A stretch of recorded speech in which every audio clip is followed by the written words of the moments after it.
welcome to Talk About It Thursday with Bri. Today we have my friend Gabriella. Hi.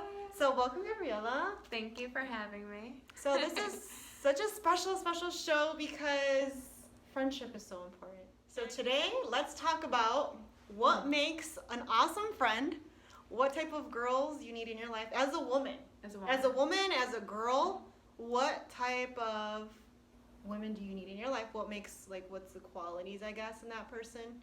And, what does the relationship feel like?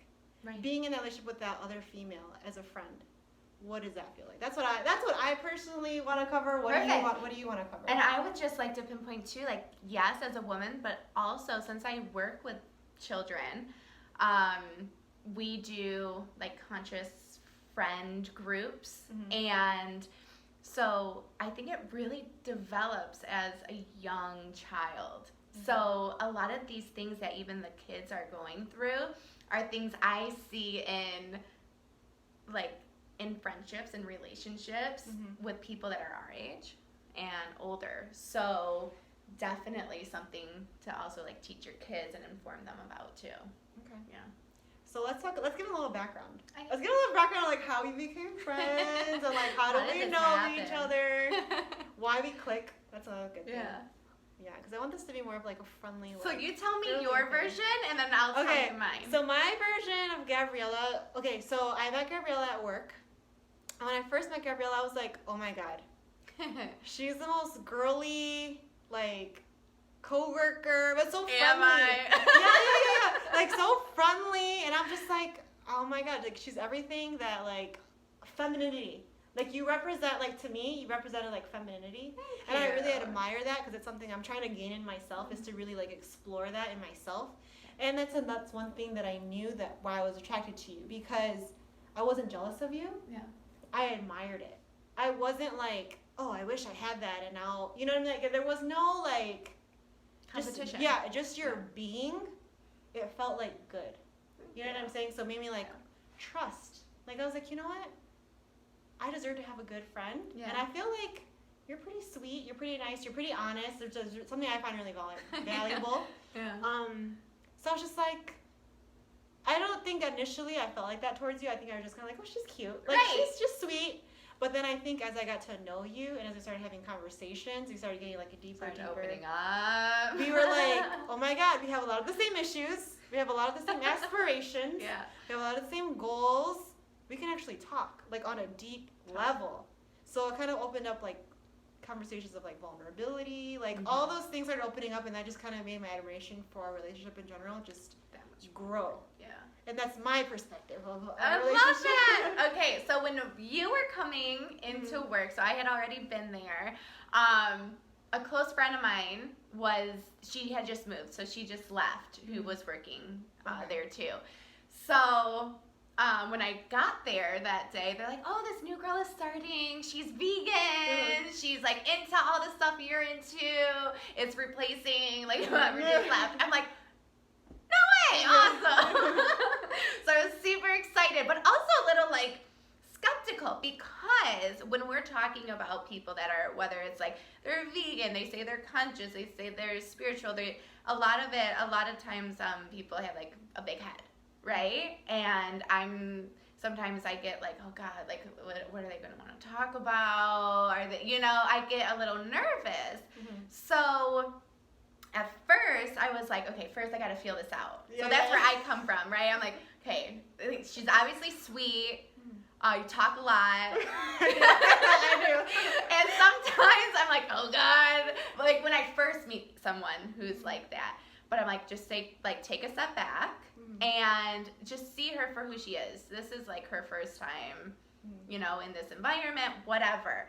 So I definitely think I'm that person that waits and feels it out before I'm okay, totally trusting, totally oh, you're cool, because I come from that place of I can't completely be vulnerable right away, right?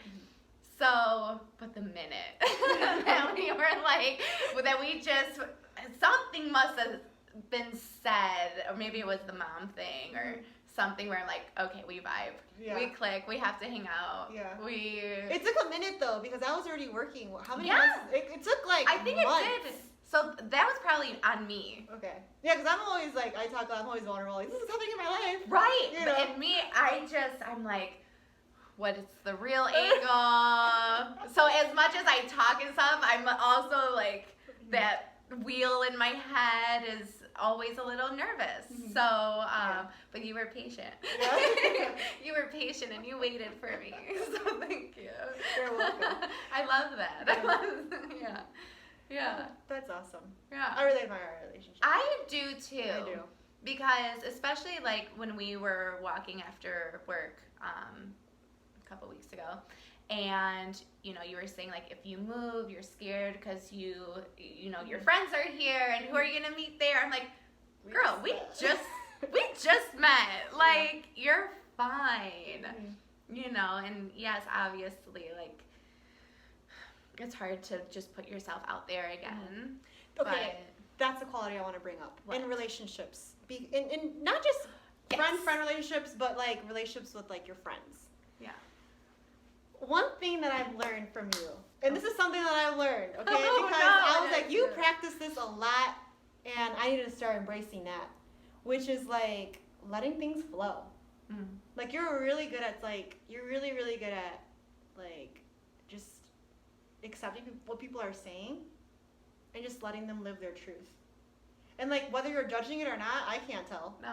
You simply like let them talk and you're just like, you just don't judge it. You're just like, okay. And like you're just very like, you make an environment like as a friend for like a safe space. So I think that's like a really good quality to look for in a friend. A friend that you can talk to about like literally anything. And, a friend that you can talk to about anything and not feel like they're judging you, but instead they're like listening, one, two, like offering like perspective. Right. You know, but not necessarily telling you like you're wrong or making you feel bad about it. And not just saying something to say something. And this is something I teach the kids too. Mm-hmm. This perfect example to go back to, because when we are in a group with them and their friends, and it's really, you know, me always reminding them, okay, they're talking, you know, you're talking. I am simply listening. I'm not even thinking of what I'm going to say to you. I'm just embracing what you want to say, and I'm hearing you and I'm listening. And if afterwards you even want an answer, that's one thing. Maybe you want a hug, right? Maybe that's the actual answer, is like a hug, or, you know, just something, or just a nod. But, you know, after you say something is the time I take to be like, okay, is there something to say here? It's a quick thought, you know, but it's a practice that whether we learn now or as children, we have to take time to do. Because after you say something is when I should be like, okay, let me ponder this, and now let me give you a heartfelt answer. And whether it's a message you need to hear or, you know, something like that. So I think that's a huge part of a friendship. I'm learning that by watching you. Like I'm getting better at listening. I can tell, I can feel it. Like I'm getting better at listening. Yeah. Just simply being around people that just, it's like help you improve yourself. Yeah. Maybe that's it. But you do that a lot for me too. Yeah. Because I see just how, so thank you for saying that, because it took a lot for me to get there. Number one, I have always, like, since I was younger, you know, I would just get triggered by what people were saying, whether it was about politics, about food, about something, that if it did not align with what I thought was right because of like whatever, why I thought it was right, I would get upset and just be like, how could you like think this way? Like, how are you that bad of a person? Is how I would kind of think about some people, even if they were close to me. And I'm just going to be honest, because I think a lot of us have this, is we just get triggered. We don't think about, well, it doesn't have to do with us at all, right? Like, they're not harming us. Are they really even harming anything? No, they're just pinging on your pride, on your thoughts, and it's not right to do that at all. So it definitely has taken me, I would say, consciously a couple years to define my communication style this way as opposed to how it used to be.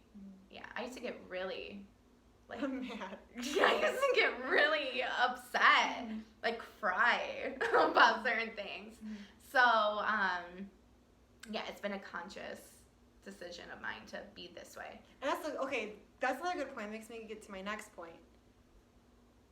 When I go through something and I bring it up to you, you're always able to bring that perspective. Like, what I mean by bring that perspective is, like, you always kind of ask, like, are you taking it personal? You know, like, you kind of make me think of, like, am I taking it personal, or is this person actually, like, behaving in a way that's, like, actually malicious or vicious? Like, you kind of bring in that, like, perspective. But you do that to me, too. I think that's what makes a good friendship, though, that we do that for each other. I love that. Like, we do it for each other. Like, we keep each other accountable. Yes. On our emotions. Yes. And I would say... We're real. Yes, we're like, girl. You need to slow down. Like, you need to chill out. Like, you're about to ignite. Or you need to boss up. Or you need to boss up. Because we just had that conversation, too. Like, we're there for each other, like, when we need to be real. Yeah. You know, but we're in a nice way. Yeah. We talked about being real with men is different than being real with women, right? Yes, like we are going to nourish each other, nourish each other, and not just say, well, why don't you just do this, and then not have anything to back it up on what you should do. It's like a backhand slap if you do that. It is a backhand slap. Like, okay, so you're saying the lines, you know, the moves I'm making aren't good enough, so you're going to tell me to do something else, but not have any precursor as to like or suggestion. We're just gonna be like, no, you should just do something else and know that what you're thinking isn't good enough. Yeah, that's kind of like the energy behind it. Yeah, as women, I don't think we should do that to each other. What else do we do that's good? A lot. I would say, like for me, whenever we start talking, and like let's say I'm either like a lot of stuff has been going on, emotions are all over the place, whatever, you help me put those into order of like, I guess this goes back to what we were just talking about, but just continuing is just like, whether it's about men, right? And a lot of times it's like, I feel like my life I have it in order, but when it comes to like men that might come into my life, I get all scattered. And I'm like, whoa. Right, and you just help me remember who I am, that no matter what, I'll be okay, and to not just think that they're doing something maliciously, that they actually are. It's just like with the current situation. Trust. It's trust. Yes. Okay, so trust. You can believe in trust again. You can believe in. You've helped me, but honestly, you've helped me so much. Like I hear your words constantly. I'm in her brain. Constantly, whenever I'm like, this mother is not calling, is not doing anything. I hear you, and you're like, just trust. It's not. He's not being malicious. And then even if he is being malicious, it's always like, but you got you, baby. But you got you. But you got you at the end of the day. So yeah, you help me do that. Girl talk. That's what that is. Girl talk. It's like you said, healthy, positive girl talk. Right. It's not like dramatic. It's not like vicious. Like maybe you should do this. Gossip. Test him. Gossip. Or like we don't gossip. We don't gossip. And if we are talking about drama in our life, it's to create a solution. Right. That's another good thing. Huge. We talk about solutions when we have problems. We don't talk about our problems just to talk about problems. We don't just... No, we don't just talk, because I don't need to get riled up. I'm over that. I'm over that stage. I don't want to be riled up. Like, if something is bothering me, I want to... Like, when I had the issue with my mom, I called you. Not to bitch about it, but to talk it out and to be like, okay, well, what is this, what can be the solution? Like, what now? The what now? And not just staying in the mud, but like the what now? How are you going to get out of this? And this other thing, I think this is another great thing that we do with each other. we give each other perspective, but we also question the perspective. Mm-hmm. We question our own advice. What do you mean? Like, let's say, like, you tell me something, and then I give you advice, and then let's say, like, you're not really on board with the advice I'm giving you. Right. Then you're kind of like, but what about this, though? And then it makes me question my own advice. Right. But then I do the same thing for you, and in a way, it's like we're supporting each other's growth. Like, we're forcing each other to think, like, deeper. Mm-hmm.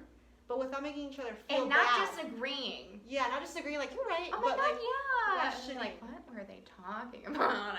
That doesn't resonate with me at all. So rather than just allowing something to be like, oh yeah, okay. It's that's like, kind of being fake. That's fake. That's fake. That's totally fake. So I definitely think, yeah, you're spot on with that. We do that.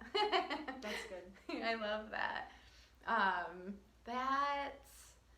we do so much, like, really having, like, your friendship. Mm-hmm. I think we also we affirm this mm-hmm. to each other, which is huge. You cannot just assume that the people in your life, whatever relationship you have with them, you can't just assume that they know you appreciate them. Yeah. Right? You have to, whether it's their love language or not, you have to give a verbal affirmation. Like, well, I really appreciate you. Mm-hmm. Or just like, and it doesn't have to be so, like, sometimes we're just walking and like pass each other work and say something lovingly to each other. Like, you came into work and I was like, I'm so glad you're here today. Yes. Like, I'm so glad to see you because you just bring so much light into, like, my life right now. And then you were like, thank you so much. Like, I needed to hear that. I needed to hear that. And then because it's like, you know, you walk into work or wherever and, you know, you have a smile on your face, whatever, because you have to. It doesn't always mean that, like, that's what's going on. And sometimes just by hearing, like, wow, I'm so happy you're here. Mm-hmm. Like, those words meant, like, they mean so much. Mm-hmm. You know, to me, I'm sure if you were, like, to hear it or, you know, it's just, like, simple. Okay, now here's another question. Oh. What happens when things go bad? Because I don't think we've had, like, a bad moment. Yeah.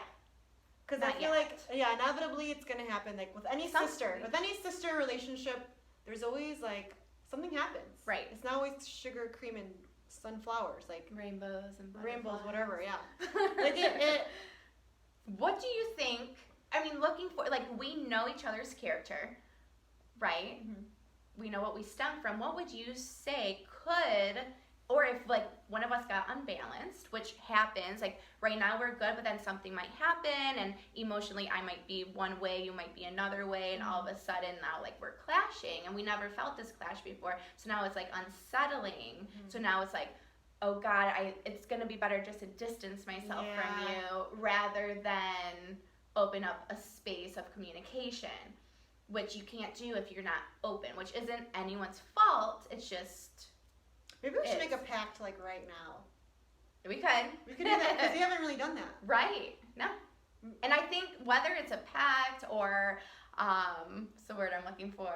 Like an agreement or something, you know, it's, like, always healthy to be like, hey, if this happens, let's talk about it. Let's talk about it. I feel like we always would talk about it. I know. But just in case. Just in case, because you never know. Like you said, sometimes you get unbalanced. Right. And sometimes you question yourself, you start to doubt yourself, you start to, like, have all these, you know. Yeah. I think it's important to just always be honest. And I guess when you doubt yourself, you doubt the person in front of you. So it's just, like, just be honest with whatever it is. Yeah. I think that's, like, the only advice I can give myself. Yeah. At that moment. And don't be scared if it's going to hurt my feelings. Ooh, that's good. That's good. We had a conversation, dude.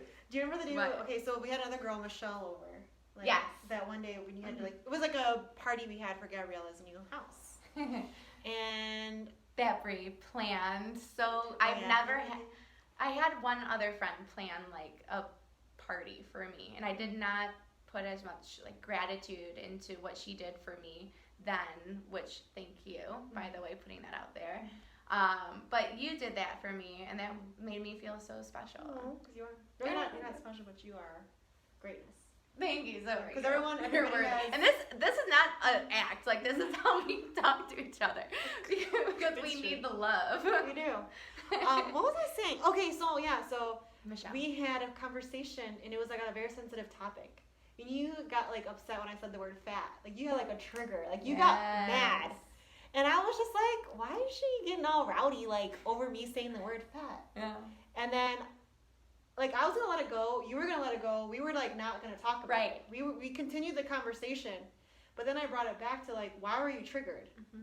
And then you, like, totally opened up. Yeah. And you were, like, totally honest about that. And you were totally about how you felt about it. Like, we had a whole, like, 30, 40-minute conversation on just that topic alone. Mm-hmm. And because we were honest, I think we got closer. Yeah.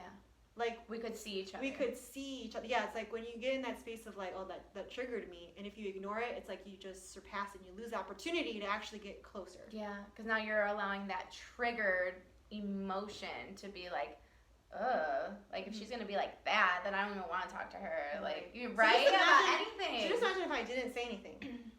Who knows how that would. I think it would have caused friction. Yeah. Because, and I wouldn't have known. Right. But you would have had some sort of way that, see how that works?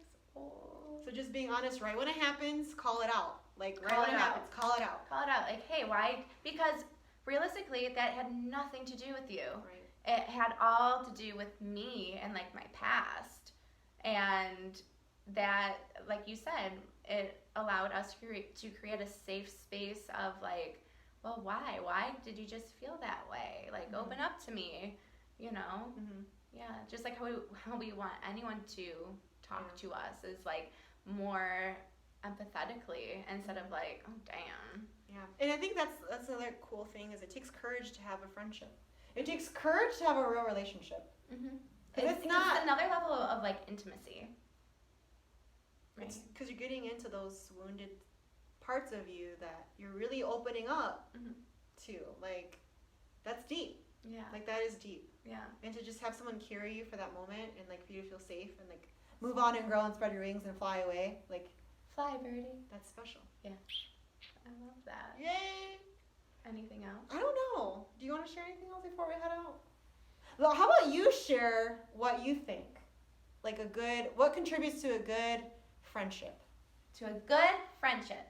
So other than what we've already said, you know, listening, communicating, holding safe space, I would also say accepting. That's huge. Yeah. Especially when you are friends with someone for a long period of time, let's say, you know, you're going to grow throughout. So you're it's like you're constantly meeting your friend over and over and over again, right? And sometimes we can question, like, God, like, what are they becoming? Why are they doing the things that they're doing? Or what? And it's like, you just need to accept your friend. If you love them, if they, you know, you accept them wherever they are. That's so deep because we're so different. So, yeah. Okay, so that's one thing. I'm very different than Gabriella, and Gabriella is very different than me in, like, our lifestyles and, like, food choices. Even. Mm-hmm. Food choices, we eat different foods. I don't drink alcohol, like, ever, barely. I think we had, like, one drink together. Mm-hmm. And I'm recovering, not alcoholic, but I've not had the best experiences with alcohol. Like, you have a past sobriety. You have a past with it. And this is the thing. Old me would have been, like, super judgy. This is what I mean in the beginning in the video when I said, she's teaching me how to be less, like, judgmental. Mm-hmm. Like, just straight up, like, accepting of for who you are. Like, before I would have been like, oh, I can't be around somebody that drinks alcohol. Mm-hmm. Or I can't be around someone that isn't vegan. Mm-hmm. But really, I'm learning so much from you, even though you are, like, not a vegan. You know what I'm saying? It's not like, I mean, we have different lifestyles, but it's like, I'm accepting you for who you are and actually I can actually appreciate where you are because I'm, like, learning. Mm-hmm. I'm learning so much because I have the same issues, even though I don't, like, drink alcohol or I have blah, blah, blah, blah. Like, even though we have different lives, we're still experiencing pain. Like, we're still experiencing shit. We're still experiencing things, mm-hmm. but we're different. But we're the same. And then can I also tell you that, I mean, obviously hearing that, it's like, thank you, that's awesome. But it's also like, I get that from you because I see that you're not judging me. Mm-hmm. So like, see how this mirrors back. Mm-hmm. So, I mean, you know, just really getting to know you and our friendship and everything, I would have never known that about you. I really thought that, because I've had experience because I'm like vegetarian or an intuitive eater or whatever. And when someone is like super vegan or something, it's like they don't even have to say anything. They just kind of look at you like, oh, you're going to eat cheese today? Yeah, and that's not a good You know? feeling. That's not a Or good feeling. It's really not, because you never want to make someone feel bad for their choices because you don't know how many other times they felt bad for their choices. Yeah. Yeah, so. And that's been a learning experience for me too. Like judging people. That is, Yeah. because then you cut yourself off from having a friend. Yeah. You cut yourself off from that. Yeah, right. So thank you for not judging me and my I would say I'm a person that as much stillness as I have a lot of chaos sometimes. So I get nervous that people will leave me during that chaos, and you've always stuck by my side and provided a lot of comfort and love. So thank you. Yeah. That's awesome.